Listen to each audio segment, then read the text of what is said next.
Non, je crois pas que ce soit un jeu d'influence. Je pense que, vous savez, il y a une chose, alors c'est un vieux concept que les jeunes générations utilisent peu, qu'on appelle l'asymétrie du savoir. Une entreprise d'avocats, c'est une entreprise, donc c'est géré comme une entreprise. Nous avons des réunions très, très fréquentes pour parler organisation et évidemment chiffre d'affaires, ce qui n'a absolument rien de tabou chez moi.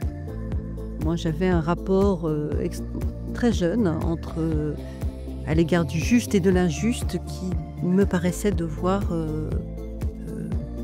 sinon être résolu, du moins être travaillé. Hello, c'est François. Bienvenue sur Pourquoi, le podcast où je plonge au cœur des décisions qui façonnent nos vies professionnelles. Laissez-moi vous poser une question. Vous êtes-vous déjà retrouvé face à cet instant où tout peut basculer? Cette fraction de seconde où un simple choix pourrait non seulement redessiner vos vies professionnelles, mais aussi vous aider à mieux travailler, créer, avancer avec efficacité. Moi, oui. Et c'est exactement ce que je propose d'explorer ici. Dans chaque épisode, avec des invités, entrepreneurs, artistes, penseurs, j'essaye de lever le voile sur les mystères de nos choix. Pourquoi prenons-nous certaines décisions et pas d'autres? Comment ces décisions influencent-elles notre capacité à gérer le temps et nos priorités?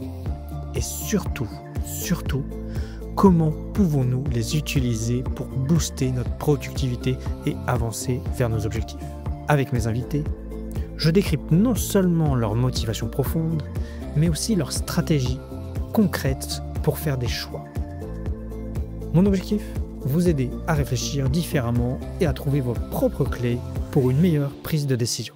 Alors, prêt à plonger avec moi dans cette incroyable aventure? Parfait. Eh bien, maître, merci beaucoup de m'accueillir dans un rendez-vous si matinal dans vos locaux. Bonjour. Bonjour. Oui, il faut que je précise. Alors, d'habitude, j'ai l'habitude de faire des podcasts plutôt le soir, mais bon, aujourd'hui, c'était vos disponibilités, vous vous rendez disponible plutôt le matin.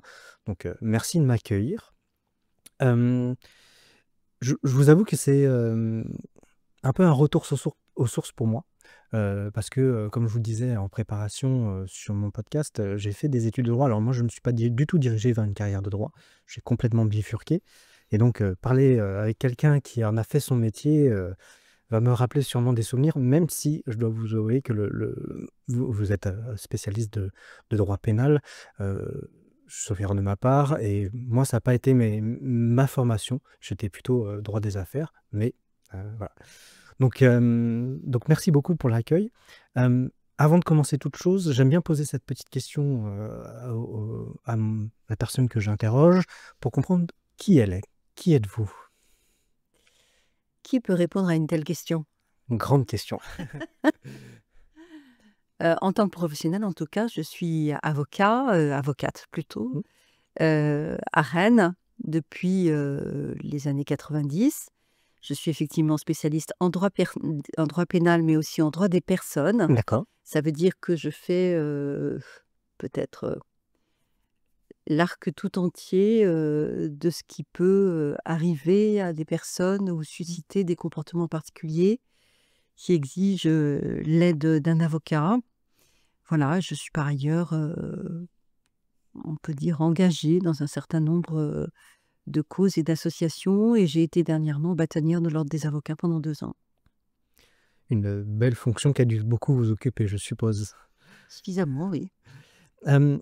Avant de comprendre qu'est-ce qui vous a amené au droit et notamment à ces matières-là, deuxième question que j'aime bien challenger dès le début, c'est comment vous vous définissez dans votre vie professionnelle? Là encore, vous savez, le regard qu'on porte sur soi n'est jamais totalement objectif. Je me définirais comme, je pense, au bout de toutes ces années, sincère. Ça, c'est incontestable. Passionnée, engagée, et on dit parfois sans concession. Très bien, une belle définition, même si je suis complètement d'accord avec vous et c'est pour ça que je pose cette question parce que souvent, on a des regards sur des gens, on a on pose des interprétations sur des gens et j'aime bien connaître comment les gens se voient. Ça me permet, moi, je trouve, de définir la personne au mieux et de confronter un peu nos visions. Euh, donc, vous me disiez être spécialiste du droit pénal et droit de la personne. Comment ça vous en est devenu au droit?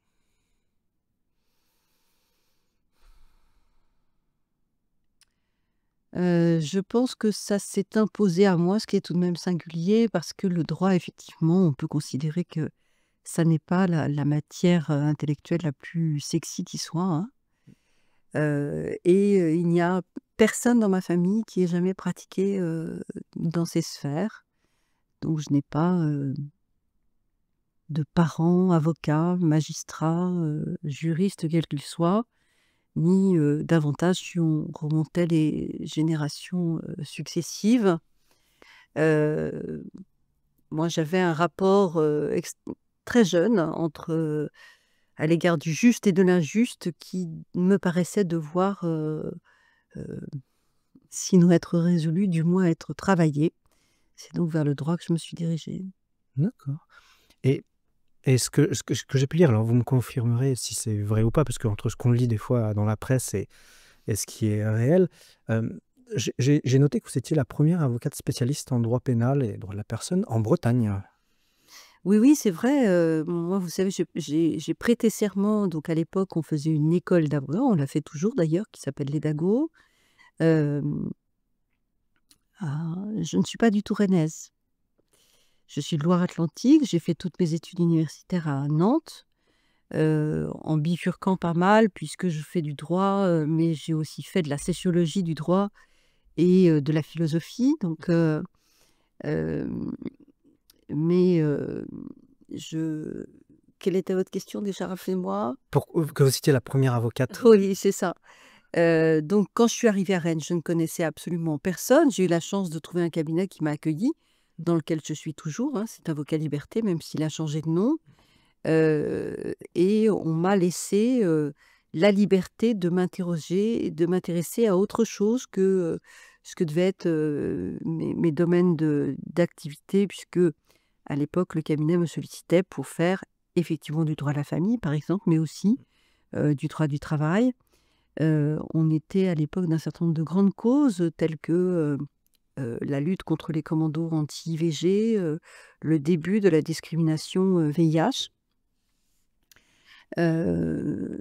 La défense, des femmes victimes, de violences, et de viols qui suscitaient une indifférence, assez assourdissante à l'époque.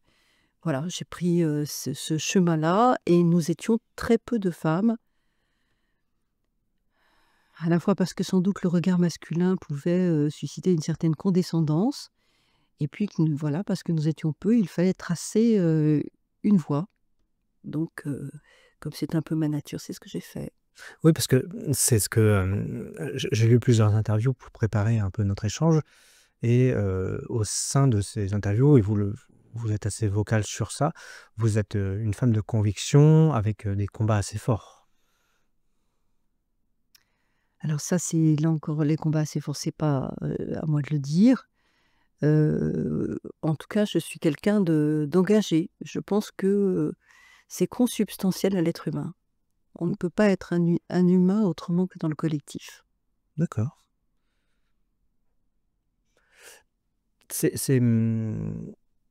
c'est intéressant, justement, moi ça m'a amené très vite à une question, qui est que un avocat ou une avocate, enfin les métiers de droit sont souvent vus comme des et peut-être vous allez me corriger, peut-être me dire que c'est encore une fois une vue qu'on met, sur les autres, mais une fonction très, on va dire, alors apolitique, même si c'est pas le terme que j'aurais bien aimé utiliser.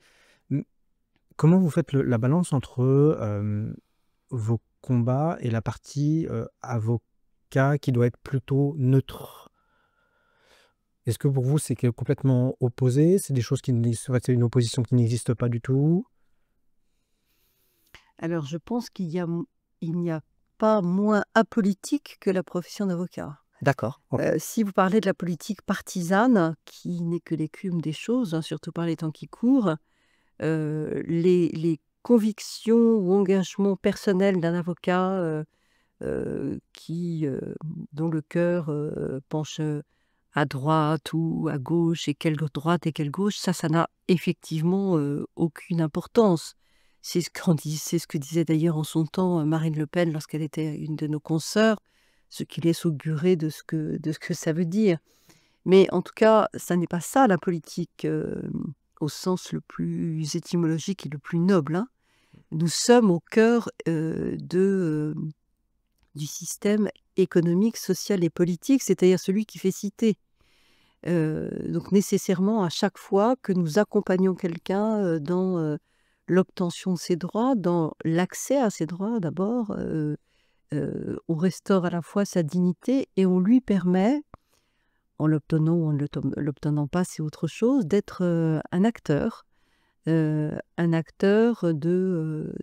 sa propre place dans un monde qui, à un moment, est juridique parce que c'est le droit qui draine une partie de la régulation sociale et démocratique. Donc, bien sûr que nous sommes des acteurs politiques. Mmh. Oui, c'est vrai que j'entends le sens et effectivement, c'est vrai que le terme politique, et moi le premier, on l'utilise pas souvent à bon escient. Ce qui m'amène justement à un peu le cœur de ce podcast, qui est la prise de décision. Vous me disiez accompagner des personnes dans leurs droits. Moi, ce qui m'a toujours un peu fasciné dans le monde du droit, et c'est d'ailleurs en partie pour ça que moi j'avais fait mes études dans ce milieu-là, c'est de comprendre un peu. C'est un peu les. Alors, ça va être une vision très biaisée, j'en conviens, mais c'est un peu le système d'influence qu'on peut avoir. Euh, comment et selon vous, comment un avocat, alors déjà prend une décision, mais peut influencer ou ne pas influencer des personnes qu'ils accompagnent pour obtenir soit ce qu'ils veulent ou avoir le résultat souhaité ou limiter le résultat. Comment vous voyez un peu cet aspect des choses, vous?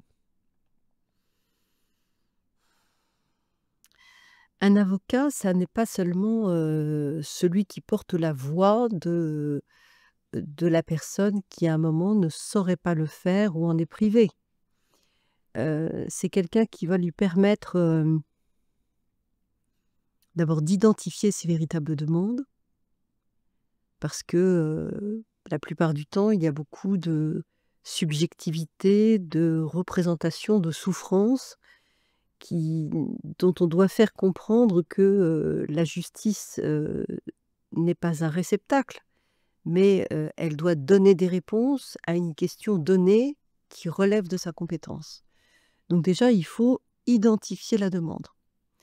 Ensuite, avec les moyens qui sont les nôtres, et notamment les moyens scientifiques, puisque le droit est une science à mon sens, savoir si c'est possible ou pas possible. Et il y a un certain nombre de demandes qui ne sont pas possibles. Alors évidemment, ça dépend à quel domaine on s'adresse. Et donc, on travaille ça avec le client. Quel est le problème? Qu'est-ce que je veux véritablement?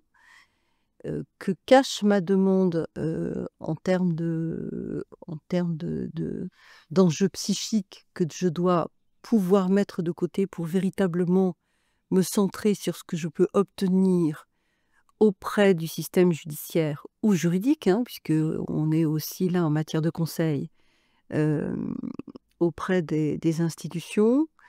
Et puis, une fois qu'on a obtenu ça, qu'on a travaillé ça avec le client, c'est comment je fais et qu'est-ce qui pour moi client est acceptable, qu'est-ce qui est possible, et ensuite on travaille la stratégie.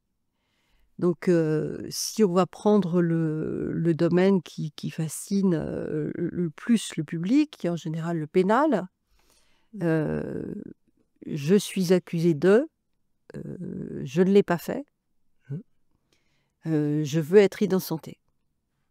Bon. Donc tout ça, il faut que ça repasse, à la fois évidemment par l'écoute de la personne, qui demande du temps, mais qui est indispensable. Et c'est cette écoute qui permet souvent d'identifier un certain nombre d'enjeux psychiques. On n'est pas des détecteurs de mensonges, hein.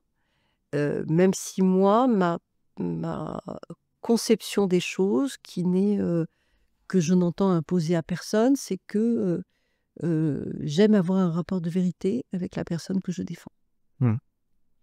Vous avez un certain nombre de confrères qui disent, «La vérité ne m'intéresse pas». Je le respecte. Heu, je le respecte parce que chacun élabore son système de défense comme il l'entend et effectivement, la seule vérité qui compte, c'est la vérité judiciaire, les charges qui existent contre une personne et ce que l'institution judiciaire sera en situation de prouver parce que c'est ça la loi. Moi j'ai, une approche, un peu différente. J'ai besoin de comprendre ce que me dit la personne. Donc il y a une forme de contrat, je suis pas naïve par rapport à ça. Il peut, évidemment être, biaisé comme vous dites, mais de d'expression la plus longue, la plus neutre possible de ma part. Un avocat qui est dans le jugement n'est pas un avocat. Donc nous, on a une sphère de tolérance très, très importante, heureusement, puisqu'on travaille avec l'humain et on essaie de comprendre ce que veut nous dire la personne. Et puis après, on confronte cette personne avec un certain nombre de choses, de faits qui sont issus du dossier d'enquête, par exemple. Voilà, vous me dites que, le 31 décembre 2022, vous étiez pas là. Mais regardez, vous êtes là puisque vous êtes sur la photo. Mmh. Si vous êtes sur la photographie, c'est, plusieurs hypothèses. Soit c'est pas vous, c'est peu vraisemblable quand on regarde la photo.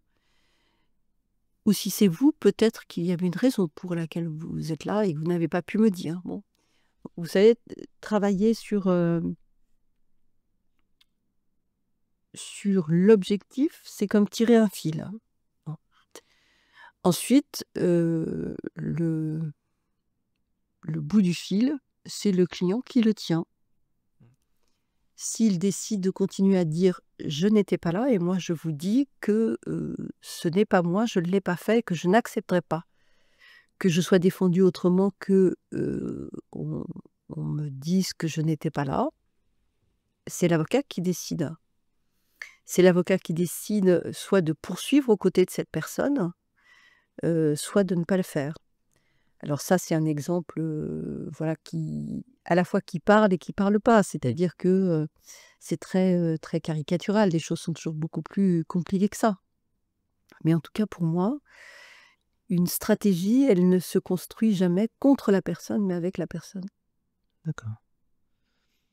Donc il y a vraiment ce que moi j'entends et je traduis, heu, c'est qu'il y a vraiment une collaboration, comme vous parliez d'espace de vérité, de collaboration entre vous et la personne que vous accompagnez pour, hem, alors je veux dire pour établir les faits, c'est pas tout à fait ça, mais c'est pour, en fait, je vais dire ça autrement. Je vais essayer, je vais tenter ça de dire ça autrement. Il y a un jeu, d'influence pour trouver le bon équilibre et bien sûr après, et vous pas vous influencer, mais oui, trouver l'équilibre entre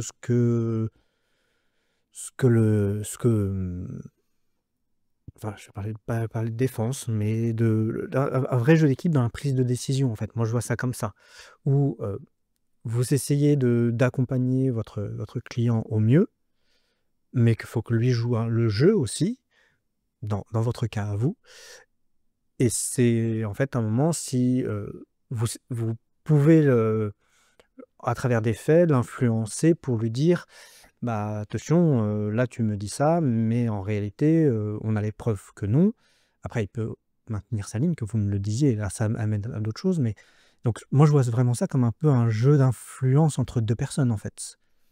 Non, je ne crois pas que ce soit un jeu d'influence. Je pense que, vous savez, il y a une chose, alors c'est un vieux concept que les jeunes générations utilisent peu, qu'on appelle l'asymétrie du savoir.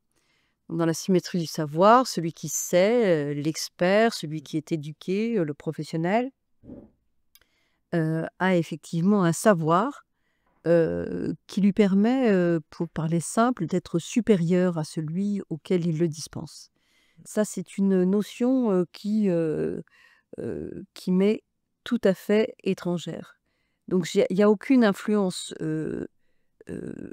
chez moi. Je mets au service de la personne ma capacité à décoder un monde qui lui est totalement étranger, l'institution judiciaire. Parce que moi, je fais du judiciaire, donc c'est en cette qualité que je m'exprime. C'est-à-dire que je suis avocat, hem, hem, je fais à la fois du droit pénal, souvent aux côtés des personnes poursuivies. Parfois, je l'ai fait énormément aux côtés des poursuites des personnes victimes, en particulier, de viols et d'agressions sexuelles. Je le répète parce que c'est important à un moment où la parole, ou les enfants d'ailleurs, où leur parole, n'était pas entendue. Mais, je travaille aussi aux côtés, des personnes qui se séparent, dont certaines peuvent avoir un patrimoine, important, où là, finalement, quoi qu'on en pense, les enjeux d'une certaine manière sont les mêmes. Hem, Comment est-ce que je peux avoir raison sur l'autre? Alors dans un cas, l'autre, c'est l'institution judiciaire, c'est plus difficile. Au départ, c'est toujours comme ça, quand on se sépare, par exemple, hein. Mmh. Je parle dans un cadre conflictuel. Heu, il faut, moi, mon travail, c'est pas d'avoir de l'influence, c'est d'abord, effectivement, en respectant autant que possible, les objectifs que m'assigne la personne, parce que c'est mon travail, rendre ça possible. Mmh. Je n'emmène pas quelqu'un juste pour avoir dit la même chose que lui, pour lui faire plaisir et que, finalement, il s'écrase sur le mur et se retourne vers moi en disant: «Mais vous ne me l'aviez pas dit». Mmh. Donc l'avocat, c'est à la fois un passeur, c'est un déchiffreur de codes. Je disais que je parlais de l'institution judiciaire, c'est un monde, étranger, à l'ensemble de nos concitoyens, c'est bien normal, et parfois violent. Non pas parce que, l'institution veut l'être, mais parce que, son pouvoir, sa puissance, sa manière de communiquer particulière, hem, engendre une violence institutionnelle souvent, assez méconnue par, les magistrats, aussi compétents soient-ils. Donc, c'est pas de l'influence, c'est, vraiment, c'est un compagnonnage. C'est très différent. D'accord. C'est très intéressant parce que c'est vrai que, heu moi j'aime bien être mis en contradiction et justement, merci pour ça. C'est vrai que on a des enfin, je vais dire «je» parce que c'est moi qui l'exprime, mais j'ai des visions et on a des appréciations de choses qui, sont effectivement pas quand on est confronté par exemple, à votre interprétation et votre vue, heu, me remet beaucoup en question. C'est pour ça que j'aime beaucoup, ces points-là. Hem, Justement, vous parliez de d'accompagner. Est-ce que ça vous est déjà arrivé de, tomber sur des cas où, et comment vous êtes amené à justement à prendre cette décision, à des cas où, soit la personne ne en fait, il y a un moment où vous vous dites: «Non, moi, pour moi, ce n'est pas plus possible». Alors c'est arrivé très rarement, parce que je vous l'ai dit au départ, pour moi, l'une des richesses les plus précieuses de notre métier, que je voudrais bien faire entendre aux jeunes générations, c'est, hem, la compréhension de l'humain que ça engendre. Alors évidemment, il y a des médecins qui sont, très largement, utiles, hein, en ce domaine-là, mais nous quand même, on approche l'âme humaine de très près et ça nous éduque à la tolérance, de manière exceptionnelle. Donc il est très rare que, à titre personnel, hein, puisque je ne veux pas m'exprimer pour mes confrères et mes consoeurs qui diraient peut-être des choses complètement différentes, il y a eu un moment où je me suis dit: «Là, je passe pas le gué avec cette personne», parce que mais ça m'est arrivé. Ça m'est arrivé en droit pénal, en procédure pénale criminelle, puisque j'en ai fait beaucoup lorsque, hem,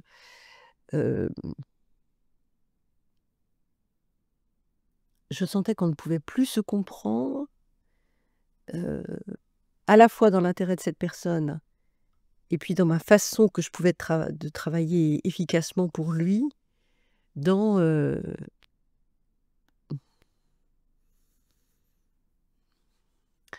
dans cette, c'est pas de l'obstination, dans cette, impossibilité absolue de pouvoir échanger sur un minimum d'évidence, dans des contextes, extrêmement graves dont je savais, quand je sais que mon client, encourt la perpétuité ou des peines de 20 ou 30 ans de prison, de réclusion criminelle, et que si, il ne me donne pas un minimum de mandat pour, heu, entrouvrir des portes, je lâche parce que ça veut dire qu'on n'est pas fait pour travailler ensemble. Et pour ce qui concerne le domaine familial ou patrimonial, voilà, si je considère qu'il y a on pense ou on dit, je n'en sais rien, qu'un avocat ne mobilise pas non plus, ne doit pas mobiliser ce qu'il est au plan de l'intime. C'est à la fois profondément vrai, si on pense que l'intime, c'est de l'opinion, si on pense que l'intime, c'est de l'éducation. Moi, ce que je suis, mon histoire, et cetera, alors que je suis persuadée, en tout cas pour ce qui me concerne, que c'est l'histoire qui me mène là. Mmh. Mais en tout cas, ce que je pense, est-ce que j'ai des difficultés à défendre des gens qui pensent radicalement différemment que moi? Bien sûr que non. D'ailleurs, c'est étonnant aujourd'hui, ou en tout cas, je pense que c'est un signe de maturité professionnelle, le nombre de gens qui viennent me dire, parce que j'y pense parce que on m'a dit ça encore hier. Et puis voilà, c'est une notoriété publique et j'ai pas honte de mes opinions, même en s'étant tourmentée. «Ah oui, alors je sais que vous êtes pas de mon bord politique, mais je viens vous voir parce que» bon, on s'en fout du bord politique, Mmh. et que les gens aient pu passer le cap, c'est assez rigolo. Depuis longtemps, heureusement. Mais si, là, ça, heu, si on me dit, «Détruisez-le parce que», bon, ça heurte mes valeurs, c'est pas Mmh. possible, on n'est plus fait pour être ensemble. Mmh. Et c'est, vous me disiez avoir eu peu le cas. Dans ces quelques cas, est-ce que, et je vais élargir après la question volontairement. Alors, je vais d'abord expliquer pourquoi je pose cette question. C'est que souvent je suis confronté à des chefs d'entreprise et là, même si, je vais pas faire trop la distinction, souvent les chefs d'entreprise sont accompagnés d'un point de vue décisionnel par des conseils d'administration, par des gens avec qui ils échangent et tout ça. Dans ces cas-là, où vous avez dû prendre ces décisions de ne plus l'accompagner, est-ce que, vous échangez avec des collègues? Alors déjà, est-ce que vous pouvez échanger avec des collègues, leur présenter des cas? Ou c'est quelque chose que vous avez, vous, l'intime conviction et que vous suivez votre conviction? Alors moi, j'ai la chance d'appartenir à un cabinet où on est nombreux et très Mmh. soudés. OK. Voilà. Donc j'ai des associés, avec lesquels il y a une proximité intellectuelle très forte, même si on fait des choses très différentes. C'est pas pour rien d'ailleurs qu'on s'est appelé Avocats Liberté, hein. Mmh. Donc oui, bien sûr, j'échange. Je prends pas de décision à l'emporte-pièce. Si j'ai un problème, et ben, voilà, je vais voir mes associés, puis je leur en parle, et l'éclairage des autres est très précieux, oui. Mmh. Mmh. Et cette collaboration avec, vos partenaires se fait à peu près sur tous les aspects du métier d'avocat ou, c'est très spécifique à certaines décisions particulières? Non, non, on échange sur tout parce que Mmh. comme vous le disiez, un cabinet d'avocats, c'est une entreprise. Mmh. Hem, c'est une entreprise qu'il faut maintenir à flot, ça n'est pas si simple, qu'il faut, et dont, la pratique professionnelle et l'éthique doivent être constamment réinterrogées. Mmh. Je pense, si vous voulez, nous sommes des chefs d'entreprise, nous nous avons une activité, empreinte néanmoins de singularité. Parce que nous sommes des agents économiques, prestataires de services, ça me pose, aucun problème, profession libérale, mais dont le service rendu va toucher, directement à des enjeux, démocratiques et républicains. Donc, on réinterroge constamment la manière dont on travaille. Mmh. Et si on bascule un peu sur cette partie, vous le disiez, entreprise, comment souvent les avocats ne sont pas vus comme, des chefs d'entreprise, d'ailleurs comme toutes les professions libérales, ce que moi je trouve, heu, un tort parce que, comme vous le disiez, vous gérez une entreprise avec, des collaborateurs, des salariés très certainement, donc c'est et vous devez, tout aussi bien gagner votre vie que tout chef d'entreprise autre ou salarié. Comment, au sein d'un cabinet, moi ça m'intéresse aussi également de comprendre un peu comment au sein d'un cabinet, on prend une vision, comment on dirige un peu une entreprise qui est un cabinet d'avocats? Comment se structure un peu la direction? Est-ce que parce que je sais qu'il y a des associés, mais comment ça se structure? Alors effectivement, il y a, des associés selon des formes différentes, commerciales ou civiles, peu importe. Nous, nous sommes une société civile, professionnelle dans lesquelles, il y a des associés, des collaborateurs libéraux, c'est-à-dire ce sont des avocats qui, à un moment donné de leur carrière, choisissent, d'apporter leur savoir en collaboration, à une société tout en restant des acteurs indépendants. Mmh. C'est une, des particularités de notre profession, au même titre d'ailleurs que d'autres, professions libérales, hein, comme, médecins ou architectes. Et puis nous avons autour de nous une équipe de salariés et d'assistants, qui permettent la réception de la clientèle, leur accueil, les courriers, tout ce qu'il y a à faire, dans une entreprise. Une entreprise d'avocats, c'est une entreprise, donc c'est géré comme une entreprise. Nous avons des réunions, très fréquentes pour parler, organisation et évidemment chiffre d'affaires, ce qui n'a, absolument rien de tabou chez moi. On pense que le rapport à l'argent, dès lors que on «manipule» entre guillemets des sujets de libertés publiques et individuelles, devrait, être, quasiment, dissimulé. Non, toute prestation a un prix dès lors que, ce prix, est raisonnable et convenu, avec le client.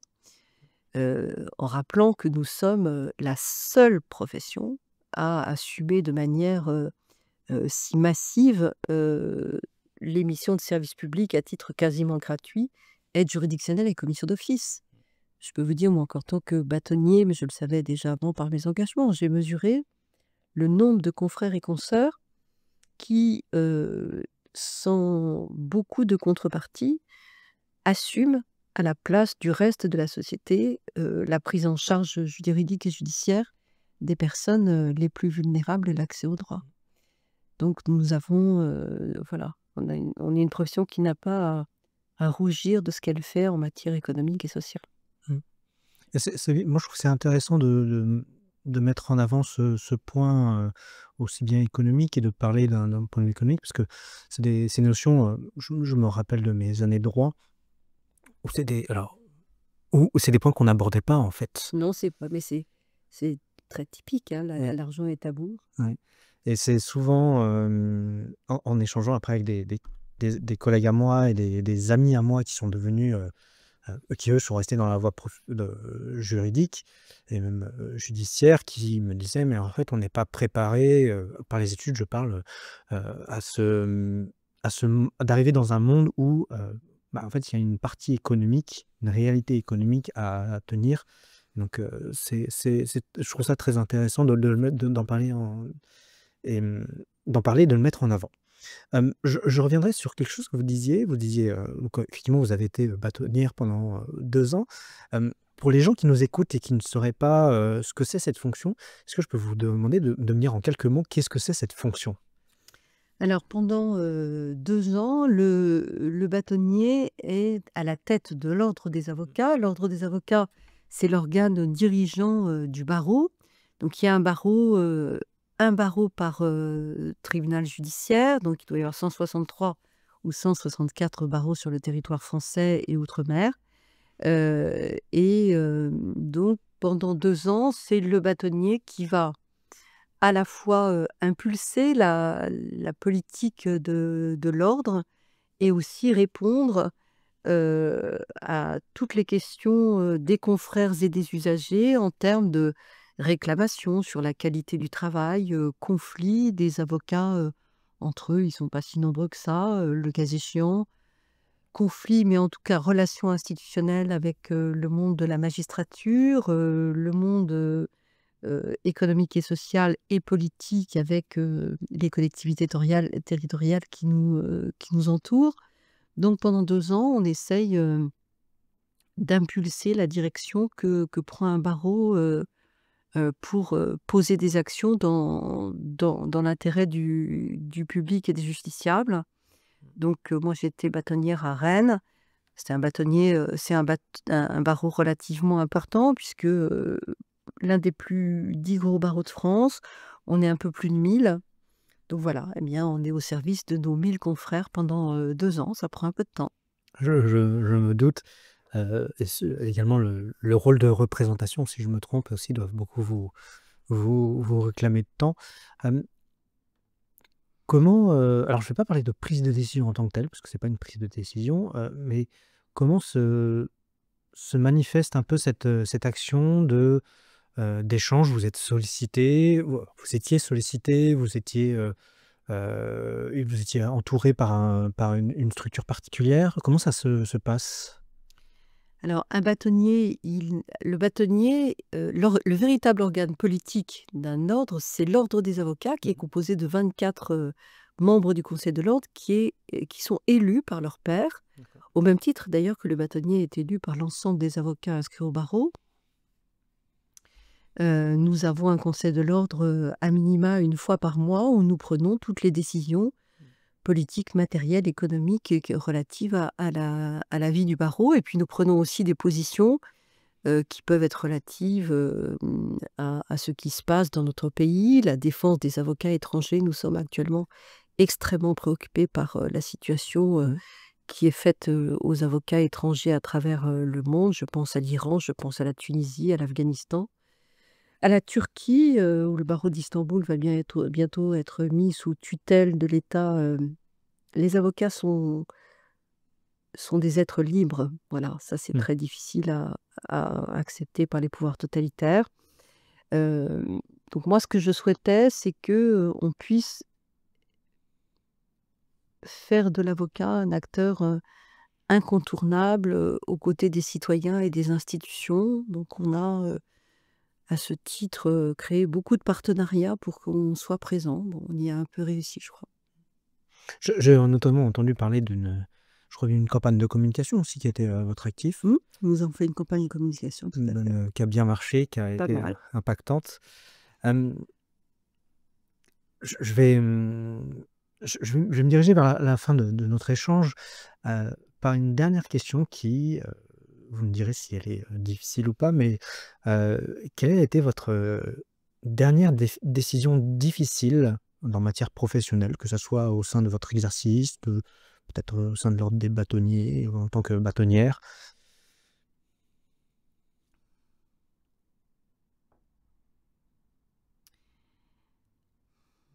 Je peux j'ai pas de réponse qui me vient parce que